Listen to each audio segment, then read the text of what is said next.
Welcome into Side Sessions here. Steven Strom, Jack McMullen, special guest early in the morning. Matt Mervis, thank you very much for joining us. How you doing, man? Doing well. Thanks for having me, guys. You're off to a heck of a start. You've got 6 home runs, tied for 4th in Major League Baseball. But, you know, we wanted to have you on here not to talk about the day-to-day, but just baseball as a whole, man. What is the organization first given you personally for yourself?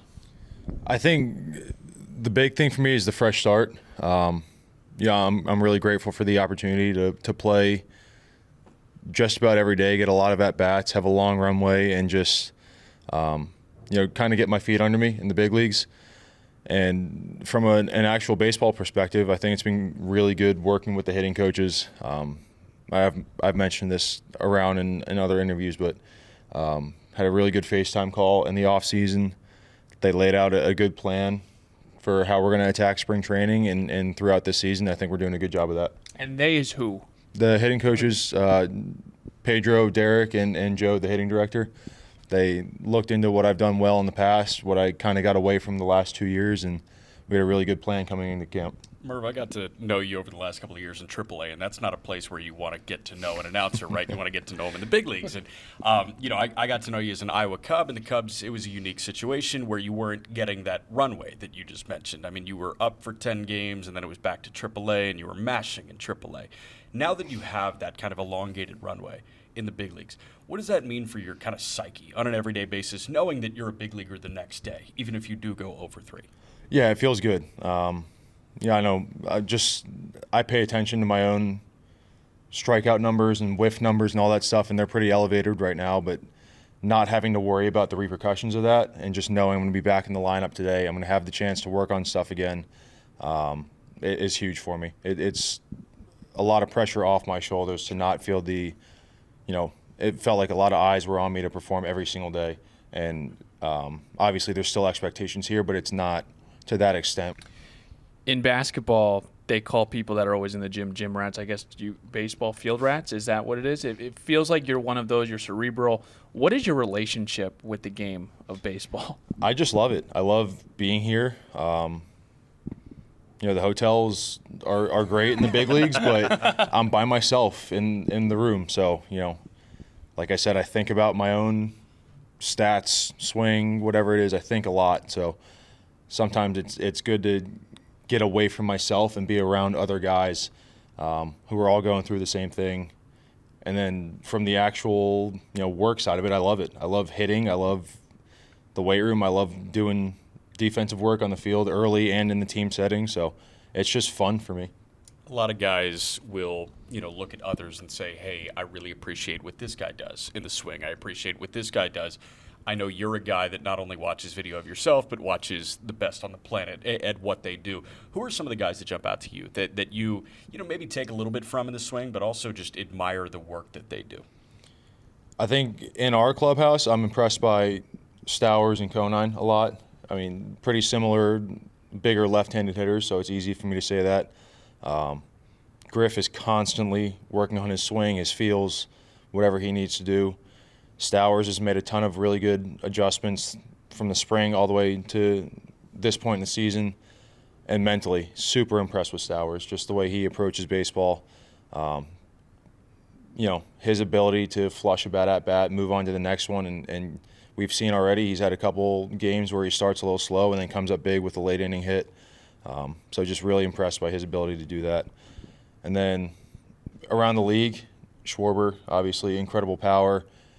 Ellie De La Cruz, the way he's able to move in space and just the freedom in his swing, I think is really impressive. There are a lot of guys I really like watching. Gotcha. We had a conversation a couple days ago after whatever home run it was for you, and you talked about bouncing back, and you talked about this clubhouse caring if they lose. And I think this honestly gets lost. Like, fans think, oh, well, all these professional athletes, they make money, they just move forward the next day. But you told me this team cares, like, when they lose. Like, when you guys fall in defeat, you guys are ready to get back. Well, what is that like to have that in the clubhouse? It's great. I mean, losing sucks. It's never fun. It's easier, I think, if we all have the collective mindset of, sure, everyone around the league thinks we're here to develop and the Marlins are going to win 50 games or whatever. There's nobody in our locker room that's accepting that. We don't think we're a 50, 60 win team. We think we can really play competitive baseball.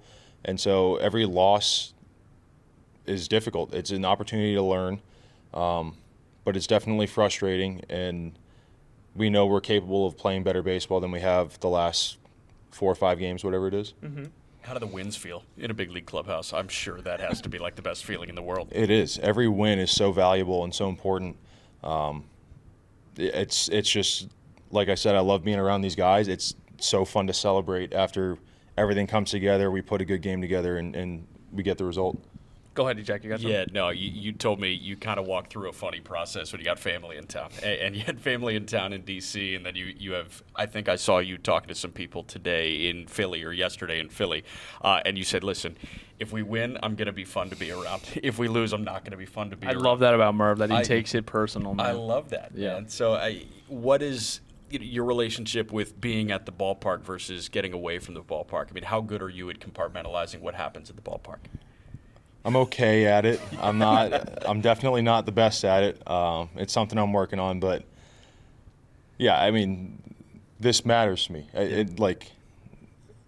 I want this to be my career. I want to make a lot of money playing this game. I want to enjoy playing this game, and I want to do it for a long time. So personally, I care when things don't go well.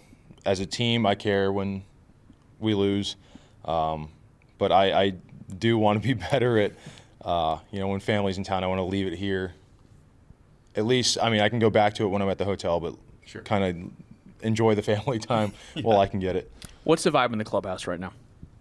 Back to normal. Every day, I think we're really good at resetting, back to even, and just, bad loss yesterday. Wheeler shoved it, and it is what it is. I think we're going to attack today as we always do. We'll have our pregame work, we'll have our meeting, and come first pitch, I think it's back to square one. Jack and I love you. I'm not going to sugarcoat it, and we want to share just you with our audience, man. And I know I hate to start with the negative, but I do want you to be a little bit vulnerable if you can, man. Like, how lonely sometimes can this game get for players? It can get dark. It really can. I really struggled my first 2 times up to the big leagues, especially last year. And if you go down that rabbit hole, it's never ending. That was my second opportunity. Yeah. I used my second option last year, and you start thinking, I've proven, not proven, I haven't proven that I can do it yet. I'm now down to 1 option remaining. How many guys get a third chance? Right. All this stuff. And so, like I said, being in the hotel, you can get in your own head, and it's hard to get out of it. Who'd you lean on? Veterans, family, just really anyone who I trusted to either take my mind off of baseball or give me some sort of advice. You really need to snap out of that quickly because it can keep going on you. But when Matt Mervis is hot, and it's 6 homers in the early goings. It was 6 homers over the course of 7 games. And, I mean, dude, it is so much fun to watch. And you're going to grab changeups at the shins, and you're golfing them out to straightaway center or Multiple right home field. runs at the shins. I mean, it's amazing, man. But when you're going, you're going. And 2022, you were one of the best players, maybe the best player in minor league baseball because you were hot that entire year. And we've talked about this, your work with Derek Showman, Pedro Guerrero, bringing them back into the conversation. Them trying to find what made Matt Mervis hot, it feels like you kind of found that. If you wouldn't mind keying us into some of those mechanical things, what makes Matt Mervis go right? A lot of it is, like I talked about how Ellie moves in space. He's got so much room to stay inside the ball and stay over the plate with his direction. That's a big one for me because as a right-handed thrower, naturally the right side of my body wants to take over, which leads to a flat swing and in and out of zone really quickly. So making sure that my posture is good, I have a good hinge, coil, whatever you want to call it, just making sure my back hip is engaged and staying locked in until it's time to release it and not leaking out early. That was a really big one we focused on in the offseason and into camp.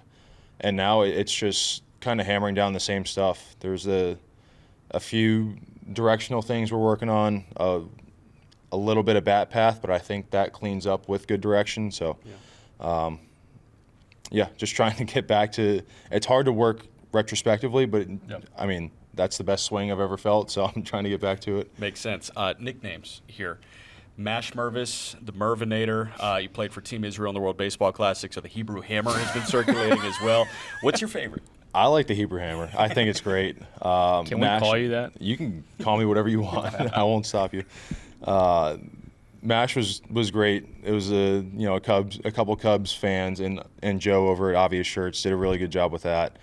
I know one of the radio shows that started the Mervis Militia. The Mervis Militia, that's good. That's a good one. I like them all. I think they're all funny. What's the most satisfying thing when you do belt one out of the park?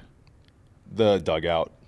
Yeah. Actually, the bullpen has gotten on to me because I've never been a guy to Get like. on point I started to because they started fining me for every home run. Fining you? What does that mean? Small fine, $20 every time, but they were getting mad at me. But I love that they fine you for not giving them some love. yeah, Okay, they so deserve they- love. It's my fault for not doing it, but. Is You Blake say Bacher they- like Yeah, you say got the they as a can? It was collective. it was Chichi. The Chichi Gonzalez is I think Bender got mad at me one time. There was somebody else in the spring. I forget who it was, but those guys work their ass off too. I gotta show respect to them. Merv, last thing from me. The Duke family is real, and you lived with those guys in spring training. Graham Pauley's in the fold. Griffin Conine is in the fold. I mean, having a couple college teammates here, and I know that you didn't cross over with Graham, but you were there I with did Griff. actually. Graham was there my senior year, so the shortened season. That COVID-shortened season. We were teammates for a little bit. I think sure it Graham was a heck did he of a tell us 7 that? I games. think he did. He may have, but it was like he said, the shortened season. Maybe one crossover. Yeah, he didn't cross over with Griff, but he crossed over Griff, with yep. Matt. I mean, having that connection, like you get traded to the Marlins, all of a sudden it's like, oh, Griff's one of my best friends. I'm playing with one of my best friends now. Oh, I'm playing with a former college teammate. Did that just kind of make this a hangout for you when you got to spring training? And that probably had to make life so little stress. 100%. You hear so many guys talk about the uncertainty of being traded. You don't know many guys in the clubhouse.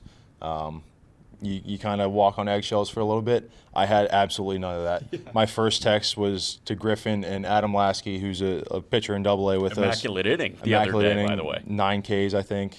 He's off to a really good start. But I texted those guys and said, we got to get a spring training house together. Graham again, we were only teammates for a short period of time, but we've become really good friends over the years.